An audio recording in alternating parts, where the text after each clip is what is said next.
Welcome back बच्चों। चलिए कल के वीडियो के बाद आज आप लोगों को नया वीडियो लेकर फिर से आया हूँ।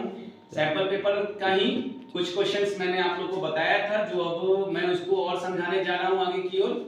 कल के क्वेश्चन में अगर आप लोगों को डाउट बुझा रही है या कुछ समझ नहीं आ रहे हैं तो कमेंट जरूर कीजिएगा। आशा करता हूँ कि मैं उस आपके कमेंट के जवाब को मैं जरूर दूंगा। ठीक है बच्चों, चलिए तो आज का क्वेश्चन जो है वो क्या है, ध्यान दीजिएगा। आपका क्वेश्चन नंबर 9, ठीक है। क्वेश्चन 9 क्या है कि इन फिगर, देखिए यहां फिगर बनाया है मैंने, ठीक है। In figure TP and TQ are the two tangent. देखिए बच्चों, टेंजेंट किसको बोलते हैं? जो सर्कल से यहां टैग हो रही है उसको हम लोग टेंजेंट बोलते हैं, ठीक है। दो टेंजेंट हैं किसी सर्कल पर, यानी एक सर्कल पर दो टेंजेंट हैं, ठीक है, विद द सेंटर O। इसका सेंटर क्या है? O है, ठीक है। सो दैट एंगल POQ, देखिए ध्यान से, POQ जो दिया है 110 दिया गया है, ठीक है ना। POQ यहां पर गलत हो गया, यहां P होगा, ठीक है ना। POQ जो दिया है आपको 110 डिग्री दिया है। तो कहता है क्या कि P एंगल PTQ का क्या वैल्यू होगा, ठीक है। PTQ का क्या वैल्यू होगा। ओके बच्चों, एक क्वेश्चन ये है। सेकंड क्वेश्चन है कि if cos A is equal to 4/5 है तो tan A का वैल्यू क्या होगा। दो क्वेश्चन हो गया। तीसरा जो क्वेश्चन है वो आपके हाइट एंड डिस्टेंस का है। जैसे if the height of the tower is equal to the length of the, यानी एक टावर का जो ऊंचाई है वो बराबर है किसके? शैडो के लेंथ के। तो बताना है एंगल ऑफ एलिवेशन सूर्य का क्या होगा, यानी जब सूर्य पड़ेगा तो उसका एंगल ऑफ एलिवेशन क्या होगा, ठीक है। चलिए देखिए सॉल्यूशन क्या है आपका। क्या दिया हुआ था कि हमने बताया था आपको ये फिगर में, तो हमने लिखा क्या, ध्यान दीजिएगा कि OTPQ, O, ठीक है, PTQ जो कि आपका एक क्वाड्रिलेटरल बन रहा है, ठीक है। क्या बन रहा है? ये क्वाड्रिलेटरल बन रहा है। क्वाड्रिलेटरल में हमने क्या लिखा कि एंगल P और एंगल Q जो है वो कितना डिग्री हो गया मेरा? 90 डिग्री हो गया। क्या हो गया? 90 डिग्री। अब अगर हम क्वाड्रिलेटरल को लेके चले तो sum of the angle of quadrilateral क्या होता है? Sum of angle of quadrilateral जो होता है, क्वाड्रिलेटरल जो होता है वो आपका कितना होता है? 360 डिग्री का होता है, ठीक है। कितना होता है? 360 डिग्री का होता है, ठीक है। तो देखिए जब इसको क्वाड्रिलेटरल मान के चलेंगे सर्कल में तो क्या हो गया मेरा? एक हो गया मेरा एंगल Q जो कि मैंने यहां लिखा है, एंगल P, फिर एंगल होगा POQ, फिर होगा PTO बराबर 360 हो जाएगा। आपके पास P जो है 90 डिग्री है, Q भी जो है वो आपका 90 डिग्री है और O जो है 110 डिग्री है। तो मैंने क्या लिखा? 90 degree plus 90 degree plus 110 degree और angle PTQ is equal to 360 degree, ठीक है बच्चों। अब तीनों को मैं जब सम करूंगा तो कितना आ जाएगा? 290 plus angle PTQ is equal to 360 degree, ठीक है। जब PTQ जब निकालना होगा तो क्या करेंगे? 290 को 360 के पास ले जाएंगे तो क्या सब्ट्रैक्ट करके आएगा? 70 डिग्री। यानी हमारे पास जो एंगल T का जो वैल्यू आया वो कितना आया? 70 डिग्री। समझ आ गया बच्चों। नेक्स्ट क्वेश्चन क्या था आपका कि cos A का वैल्यू दिया है 4/5, ठीक है। तो tan A का वैल्यू क्या होगा? थोड़ा सा डायग्राम देखेंगे। जैसे मान लीजिए A से B ये आपका P4 परपेंडिकुलर होता है, P का वैल्यू परपेंडिकुलर, B को बोलते हैं बेस और H को बोलते हैं हम लोग हाइपोटेनस। तो हमें पता है कि cos का फार्मूला जो होता है B/H लिखते हैं। तो B/H में आप ऐसे भी लिख सकते हैं, BC by AC लिख सकते हैं हम लोग इसको, BC by AC लिख सकते हैं।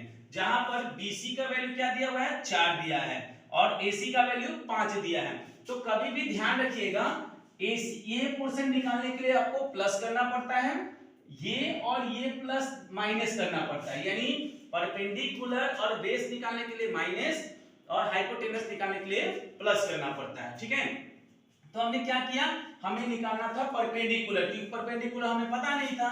तो परपेंडिकुलर का फॉर्मूला क्या हो गया? h² माइनस p², ठीक है। तो h का आपके वैल्यू कितनी है दी हुई है? 5, तो 5 का स्क्वायर माइनस 4 का स्क्वायर क्या हो जाएगा 25 माइनस 16। मैंने दोनों को सब्ट्रैक्ट कर दिया, क्या आएगा 9, और 9 जब रूट से हटेगा तो क्या आएगा 3। ठीक है, अब ध्यान रखना है कि ये 3 जो आया है हमारे पास परपेंडिकुलर का वैल्यू निकालना किसका था क्वेश्चन में, tan a का क्या वैल्यू होता है।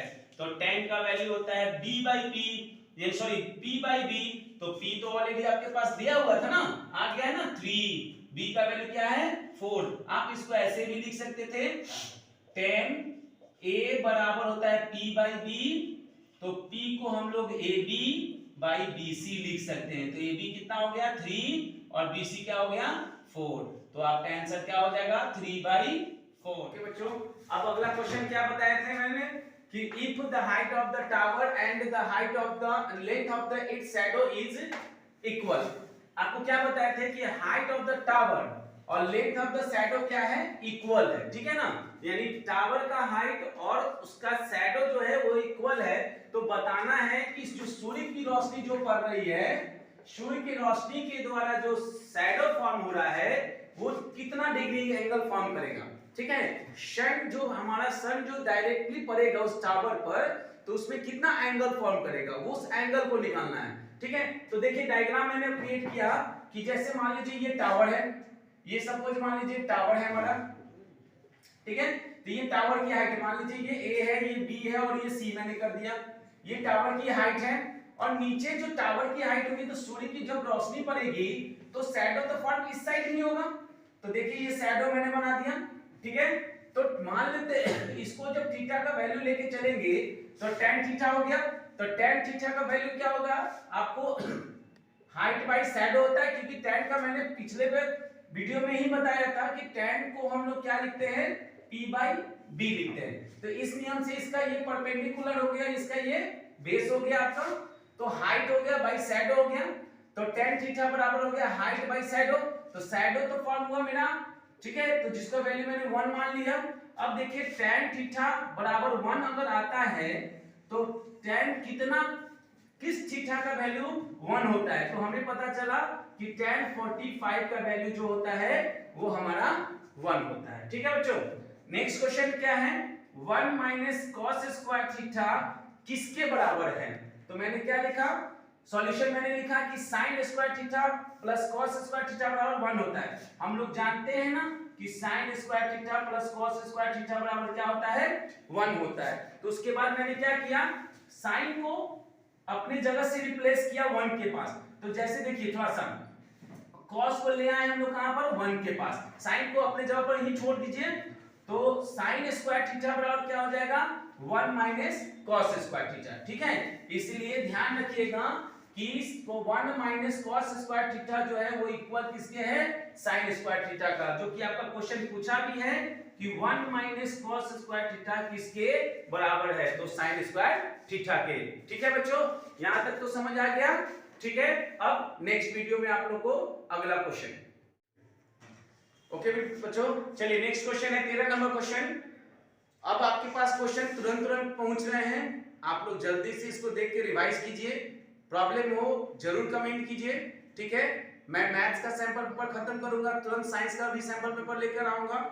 इसके अलावा केवल सैंपल पेपर ही नहीं, इसके अलावा भी बहुत सारे चैप्टरों का मैं क्वेश्चन आप लोग के पास लेकर आऊंगा जो आपके एग्जाम के व्यू से बहुत ही इंपॉर्टेंट होंगे। ठीक है बच्चों, चलिए अगला क्वेश्चन क्या है, the radius of a circle is same as the side of square. कहता है क्या कि सर्कल का जो रेडियस है वो स्क्वायर के साइड के बराबर में है। ठीक है, दोनों क्या है मेरा बराबर में है, ठीक है ना। तो कह रहा है क्या their perimeter are in the ratio, तो कहता है पेरीमीटर का रेशियो क्या होगा, किसका रेशियो निकालना है पेरीमीटर का। ठीक है ना, तो देखिए ध्यान देंगे, रेडियस ऑफ अ सर्कल किस मान लिए हम r, साइड को क्या मान लिए a मान लिए, तो एरिया ऑफ सर्कल का फॉर्मूला क्या होता है पाई r स्क्वायर होता है, और एरिया ऑफ स्क्वायर क्या होता है साइड का स्क्वायर कहिए या a का स्क्वायर कहिए। ठीक है बच्चों, अब दोनों को मैंने क्या कहा दोनों मेरा बराबर है। ठीक है, तो पाई r स्क्वायर बराबर हो गया a स्क्वायर। ठीक है, पाई r स्क्वायर हो गया आपका सर्कल का और a स्क्वायर हो गया आपको स्क्वायर का। ठीक है, तो ध्यान दीजिए ना बच्चों कि हमारे पास यहाँ r स्क्वायर है और यहाँ पर a स्क्वायर है, तो मैंने क्या किया, इस r को और इस a को बाहर कर लिया, दोनों में बचा हुआ है, ध्यान रखिएगा स्क्वायर में, तो r बाई a लिखा। तो ध्यान रखना क्या है, इसके जब 1 होगा और ये जो पाई बचा है, तो आपको पता होना चाहिए कि अगर क्वेश्चन इधर स्क्वायर में हो तो इधर जाता है तो वो रूट बन जाता है, और अगर इधर रूट होगा तो वो इधर क्या जाके स्क्वायर बन जाएगा। ठीक है, इस चीज को याद रखिएगा। तो ये क्या हो गया, r by a is equal to क्या होगा, 1 बाई रूट x होगा। ठीक है, यहां तक अभी छोड़ रहे हैं, फिर आगे देखिए क्या है, पेरीमीटर, क्योंकि क्वेश्चन में पेरीमीटर की भी जिक्र दिया था, तो पेरीमीटर ऑफ स्क्वायर क्या होता है, 4 इंटू साइड होता है, और सरकमफेरेंस ऑफ सर्कल यानी सर्कल के पेरीमीटर को सरकमफेरेंस ऑफ सर्कल के नाम से जानते हैं। ठीक है ना, तो सरकमफेरेंस ऑफ सर्कल क्या हो गया, 2 पाई r हो गया। ठीक है ना, अब दोनों को मैंने क्या किया, दोनों को लिख दिया रेशियो के बेस पर, 2 पाई r बराबर बाई 4 इंटू a, 2 से 4 काट दिया, 2a मरते क्या निकल के आया, पाई r बाई 2a। ठीक है, जो कि मैंने यहां लिखा है। ठीक है, अब ध्यान देंगे यहां पर इस पाई a यानी पाई r बाई 2a, तो पाई बाई 2 कर दिया इसको। ठीक है, अब r हो गया, तो r की जगह पर तो 1 आपका हो गया, और एक चीज और, r की जगह देखिए r बाई a का वैल्यू आपको ऑलरेडी पता था, r बाई a का वैल्यू ऑलरेडी आपको पता था, तो मैंने क्या कर दिया यहां पर पाई होगा। ठीक है, अब देखिए पाई बाई 2 मैंने लिख दिया, 1 बाई r बाई a का वैल्यू क्या था, 1 बाई पाई था, रूट पाई था। उसके बाद मैंने क्या किया, इस रूट से इस नंबर को काटा, तो ये मेरा कट के आ गया रूट में। याद रखना है आप लोग को कि डबल कोई भी चीज मल्टीप्लाई होता है रूट में तो वो सिंगल बन के निकलता है। ठीक है, तो ये तो आपके पास आधा रूट है, इसको जब काटा तो आधा रूट हो गया, बचा क्या मेरे पास, रूट अंडर पाई बाई 2। ठीक है, तो रेशियो क्या होगा, रूट अंडर पाई बाई 2, आपका आंसर ये हो जाएगा। ठीक है बच्चों, उम्मीद करता हूं आपको ये भी वीडियो समझ आया होगा।